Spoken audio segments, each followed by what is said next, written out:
Era pues contra unas posiciones que el enemigo había ocupado durante algún tiempo que Israel salió a combatir en ese campo abierto que por el monumento erigido después de la posterior liberación bajo Samuel obtuvo el nombre de Ebenezer o piedra de ayuda. El escenario de la acción, como bien sabemos, estaba en el territorio de Benjamín, a poca distancia más allá de Mizpah, a unas 2 horas al noreste de Jerusalén. Fue en los primeros tiempos del profeta Samuel cuando ocurren estos hechos tan impactantes pero de gran ilustración para nosotros. No te alejes, que de ello estaremos hablando a continuación. La gran aventura de las letras en el tiempo. El saber de letras. Los filisteos habían acampado bastante cerca, en Afec, probablemente una posición fortificada. La batalla terminó con la derrota total de Israel, con una pérdida de 4.000 hombres, no fugitivos, sino en el desarrollo de la batalla. Por lo menos eran tan numerosos como los filisteos y tenían circunstancias favorables, puesto que en el consejo de guerra después de la derrota, los ancianos de Israel atribuyeron sin dudar el desastre no a causas secundarias, sino a la acción directa de Jehová. Coincidía bastante bien con el estado religioso del momento, que en vez de indagar en las causas de la controversia de Dios con ellos, buscasen la seguridad en el hecho de tener entre ellos el arca del pacto del Señor, sin tener en cuenta al Señor mismo y a los términos de su pacto. Como si quisiera enfatizar de un modo peculiar y significativo, la Escritura expone estas dos cosas juntas en su gran contraste, que el arca del pacto de Jehová de los ejércitos, que vive entre los querubines, y que Ofní y Finees estaban allí con el arca de Dios. Un asunto tan grande como sacar el arca del santuario y su presencia en el campamento nunca había sucedido desde el asentamiento de Israel en Canaán. Su llegada fue un presagio para sus mentes de las liberaciones milagrosas que habían experimentado sus padres. Esto provocó un entusiasmo ilimitado en Israel y causó la misma depresión entre los filisteos.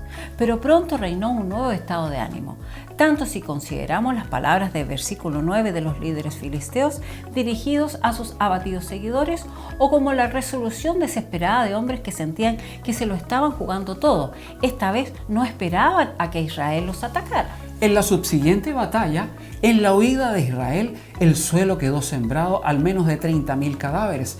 El número de los muertos incluía a Ofní y Finés, y con el botín se llevaron el arca de Dios.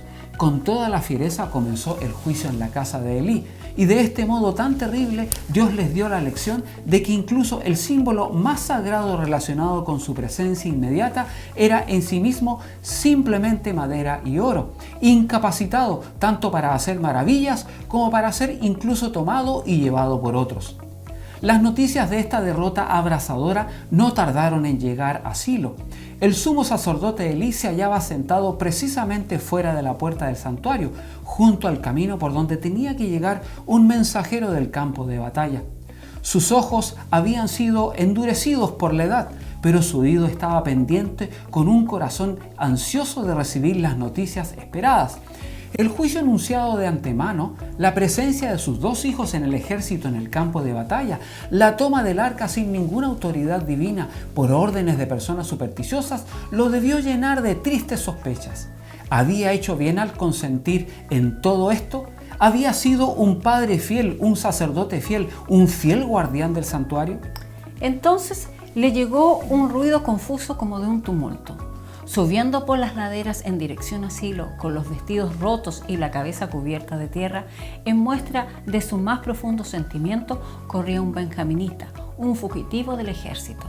Pasó junto al sacerdote sin detenerse ante aquel cuyo servicio se había convertido en algo vacío y cuya familia estaba destruida. Llega al lugar del mercado y las noticias corren y suben y bajan por las estrechas calles.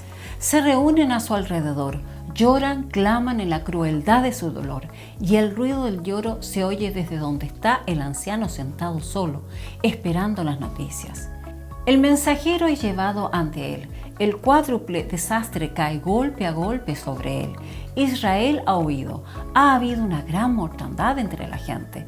Tus 2 hijos están muertos. El arca de Dios fue tomada. Es el último punto, más que cualquier otro, el golpe más duro que hace caer al anciano sacerdote.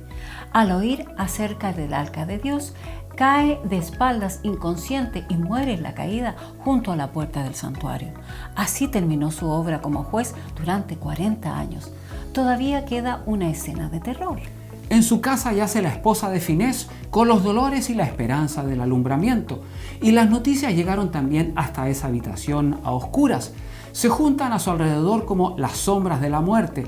En vano intentan animarla las mujeres que están a su alrededor con el anuncio de que le ha nacido un hijo. Ella no responde ni les mira. No puede olvidar su gran dolor, ni siquiera con el gozo de que un niño hombre ha nacido en el mundo. Solo tiene una palabra, incluso para su recién nacido: Icabod, que significa sin gloria. Para ella es el Icabod, porque la gloria ha abandonado a Israel. Y con estas palabras en sus labios murió. El aguijón más profundo que le produjo su muerte fue, como en el caso de su suegro, que el arca, la gloria de Israel, ya no estaba. 2 personas murieron aquel día en Silo por causa del dolor provocado debido a su preocupación por el arca de Dios. El anciano sumo sacerdote y la joven madre, 2 cuya muerte mostró al menos su fidelidad a su Dios y su amor de corazón por su causa y su presencia. El saber de letras.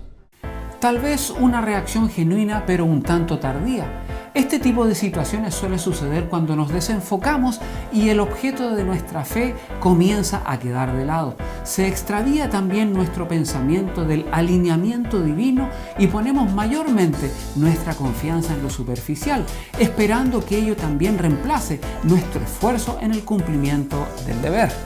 Una vez más, agradecemos vuestra compañía y fidelidad con este espacio.